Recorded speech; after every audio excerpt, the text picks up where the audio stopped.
Hello ladies and gents, this time around we'll be covering the one and only Sun Wukong.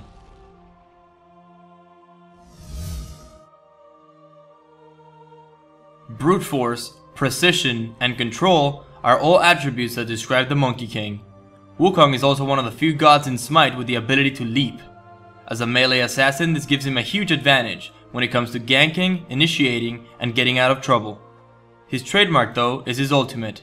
Having the ability to crowd control multiple enemies simultaneously makes Wukong a top competitor amongst assassins.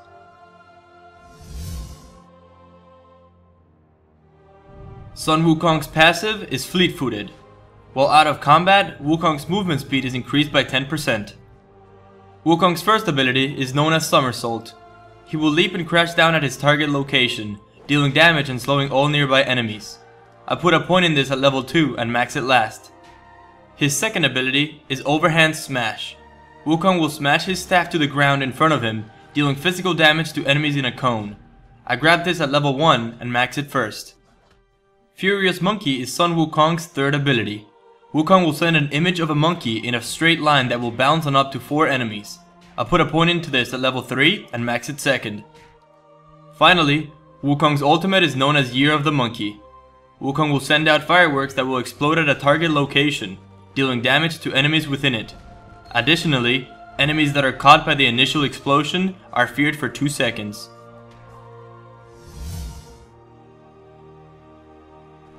With Wukong, I like to start out with rank 1 Warrior Tabby, Hand of the Gods, and 5 healing potions. For my final build, I upgrade my boots and then pick up the Devourer's Gloves, a Deathbringer, Magi's Blessing, a Void Blade, and the Titan's Bane. For abilities, I grab Purification Beads and Heavenly Agility.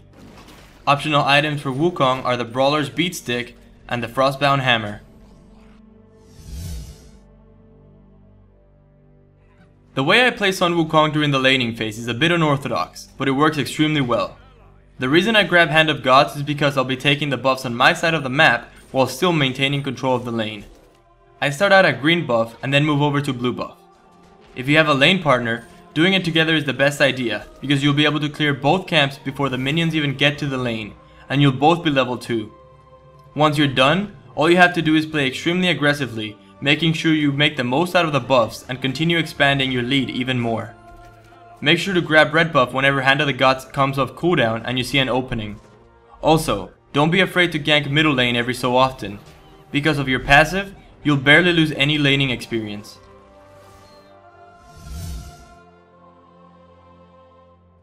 One of the things that makes Wukong such a strong god is the ability to initiate teamfights. Using a combination of Heavenly Agility, Somersault, and Year of the Monkey is a great way to do so. Try to initiate by jumping into the lane from the jungle, if possible.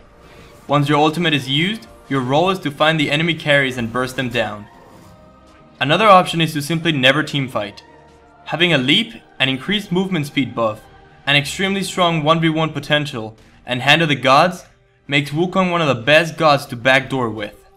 If you can manage to get your team to stall the enemy team, while you constantly push lanes, you'll end up grabbing a Phoenix before you even know it. Also, forcing enemies to chase after you opens the door for your team to take crucial objectives like Fire Giant and Gold Fury without a problem.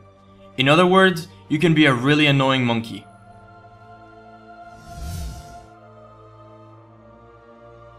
Good laning partners for Wukong include anyone with a leap.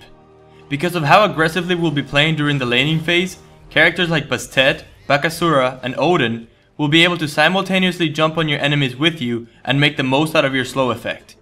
Too many people underestimate the burst potential of leap abilities early game. Take advantage of this.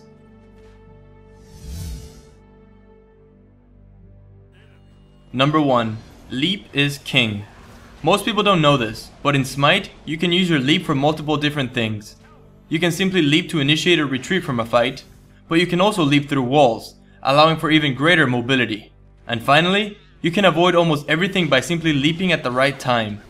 You can completely mitigate spells like Sobek's and Ymir's ultimates by using somersaults right before they go off. Number 2. Take the lead.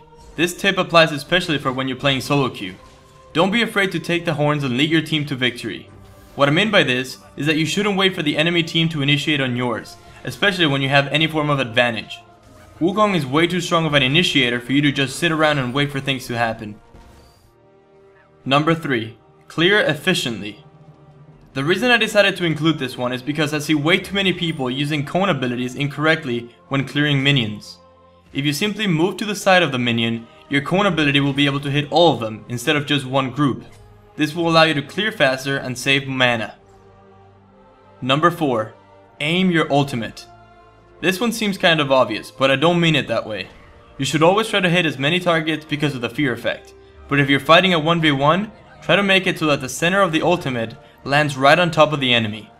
The fear effect only lasts for 2 seconds, but the damage part of the spell lasts for 5. If you want to maximize your damage output, this is one of the things you'll need to do. Finally, number 5. Preemptive beads. Another thing you should do if you're trying to maximize your efficiency is using purification beads preemptively.